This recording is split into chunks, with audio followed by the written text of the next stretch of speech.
थांब, स्क्रोल करू नकोस. कदाचित हा संदेश स्वामी आज तुलाच सांगत आहेत.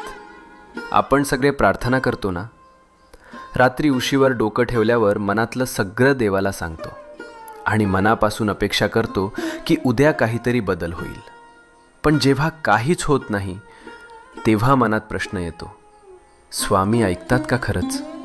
ऐक, स्वामी नेहमी उत्तर देतात. फक्त उत्तराची वेळ आणि भाषा आपल्याला लगेच कळत नाही. जेव्हा काही आपल्या भल्यासाठी असतं तेव्हा स्वामी हो म्हणतात. जेव्हा ते आपल्याला दुखवणार असतं तेव्हा स्वामी नाही म्हणतात. आणि जेव्हा आपल्याला अजून थोडं मजबूत व्हायचं असतं तेव्हा स्वामी शांतपणे म्हणतात, थांब, योग्य वेळी देतो. म्हणून हार मानू नको. तुझ्या प्रार्थनेचं उत्तर येतंय. फक्त थोडा विश्वास, थोडा धीर, मनात शांतपणे